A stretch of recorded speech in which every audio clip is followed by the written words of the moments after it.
It is Friday, March 14th, 2025, and I'm Senior Meteorologist Wesley Williams. Waking Up with Wesley starts right now. Lots to get to today. Of course, we're waking up to some fog on Friday, but the main focus is going to be the potential for severe weather Saturday. So let's get started without further ado. Take a look at this live camera from Champion Jeep Ram at I-10 and 605 in Gulfport, and you can see that it does look pretty foggy there this morning. We've been tracking dense fog across the area. This is a look at how people are driving through that on I-10. So we have that dense fog advisory in place through 11 o'clock this morning.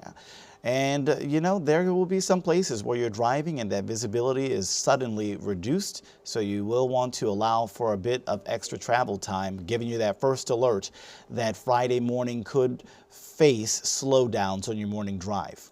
Now, after the fog tries to clear away by this afternoon, the rest of the day, breezy, warm, humid. And we are looking at some little spotty rain showers. The chance for rain today is not 0%. It's actually 20%. And then it increases by this evening to 30%.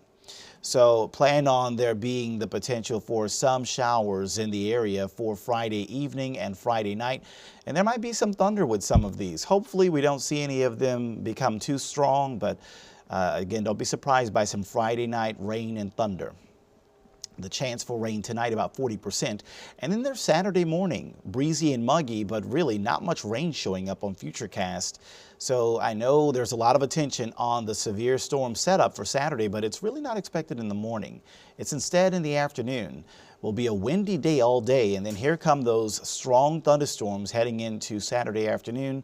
Unfortunately, what I'm seeing here does appear to be basically discrete supercell thunderstorms. So those are the type of thunderstorms like this one to the west of Poplarville, this one to the northwest of Picayune, maybe another one not too far from Mandeville, Louisiana, maybe another one right over Lake Pontchartrain, Louisiana. Multiple discrete supercell thunderstorms. And those are the ones when they're like an individual storm cell, when they're not actually congealed into a line.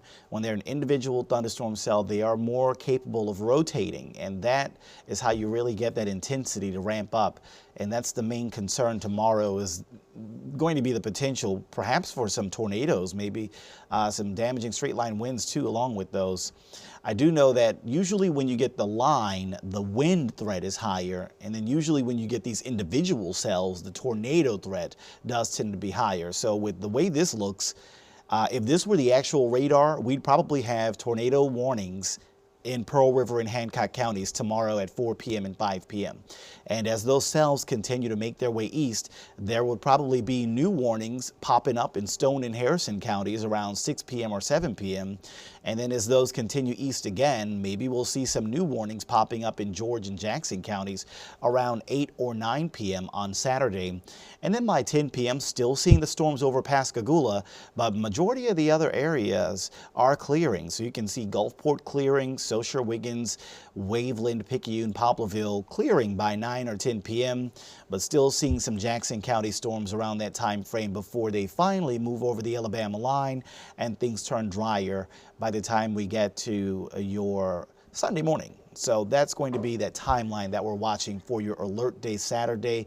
And it is going to be important to stay weather aware on Saturday, have multiple ways to receive weather alerts.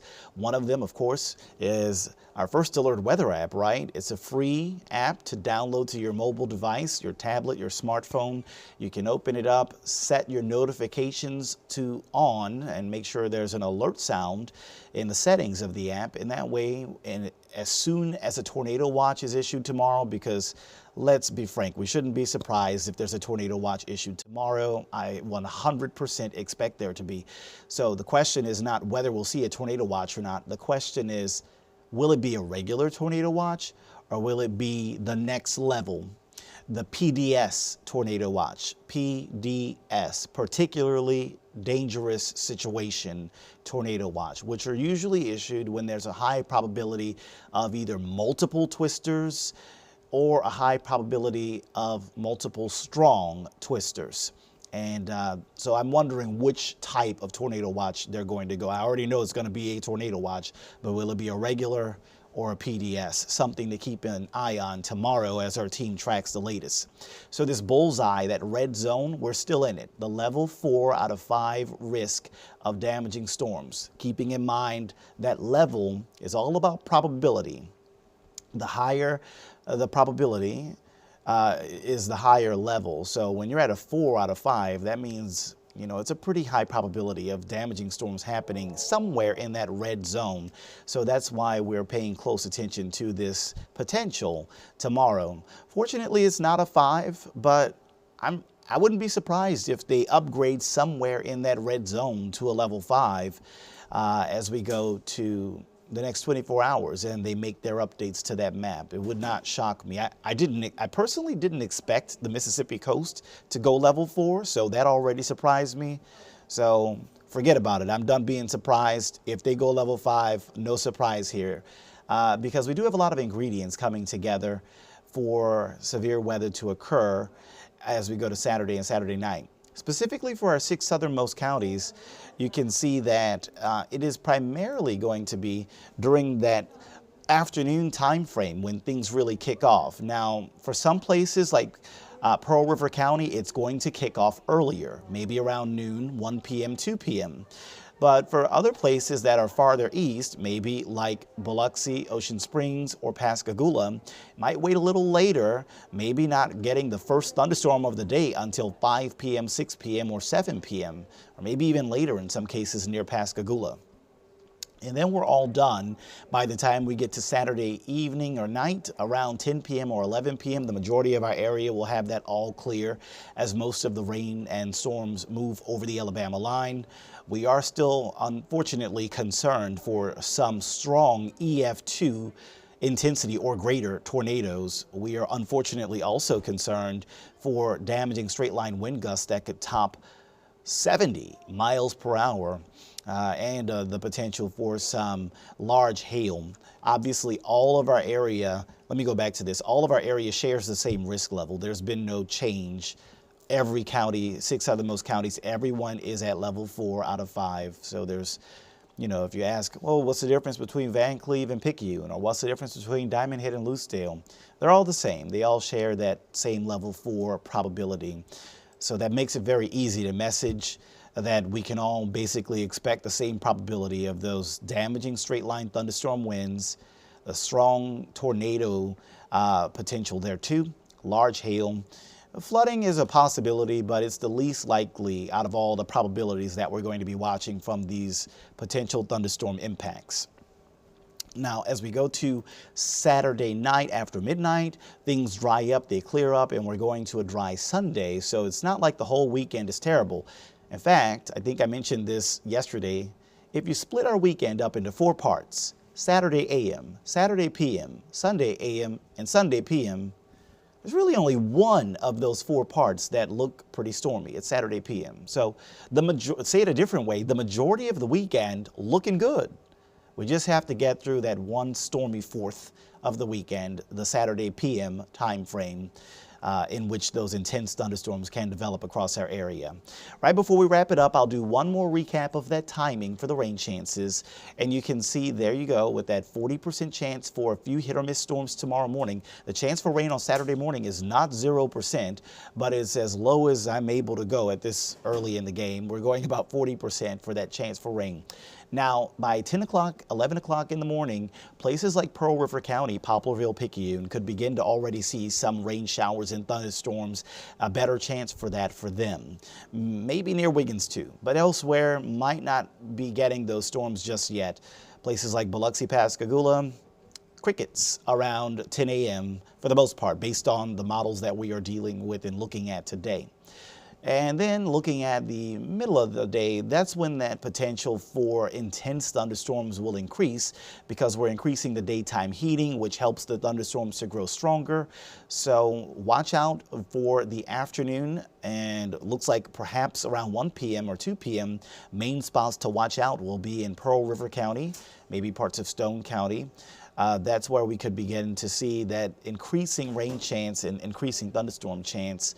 Now, by 4 p.m., it moves a little bit more to the east. So Looking at an 80% chance for rain showers and storms in Poplarville by 4 p.m. Saturday, but it's not the same everywhere because take a look at Pascagoula and the rain chance there only about 50%.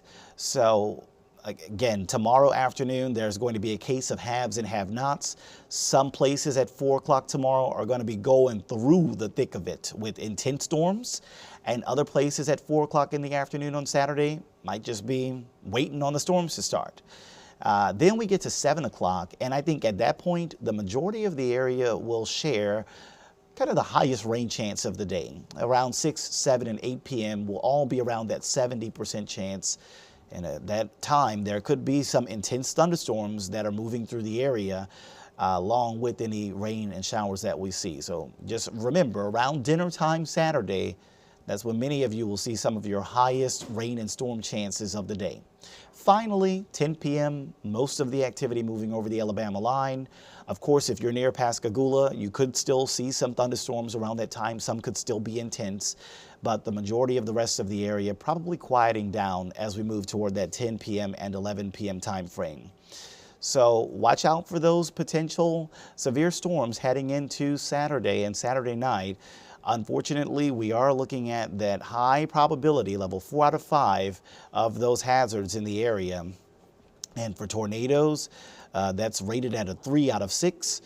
Damaging gusts, that's rated as a 4 out of 5. Hail, that's at a 3 out of 5. So this is, again, a really high probability of seeing those winds and tornadoes, and those black bars on there, an indication of EF2 or greater intensity tornadoes, 70 mile an hour or greater wind gusts. So there's our 7-day forecast as we finish up this digital desk update. And our 7-day forecast shows drier weather for Sunday and for St. Patrick's Day Monday, but the time to pay attention is for Saturday. I love to say I hope we are spared, but with the probabilities that high, it's hard for me to believe that the entire Mississippi coast will escape from tomorrow unscathed. I think there will at least be one report of storm damage in one of our 6 southernmost counties as we go into Saturday night. I hope it's not my neighborhood. I hope it's not your neighborhood, but we'll see exactly where those storms form on radar tomorrow, and that will determine who gets the worst weather. Well, thank you so much for tuning in for this edition of Waking Up with Wesley. I've been Senior Meteorologist Wesley Williams. Take care and have a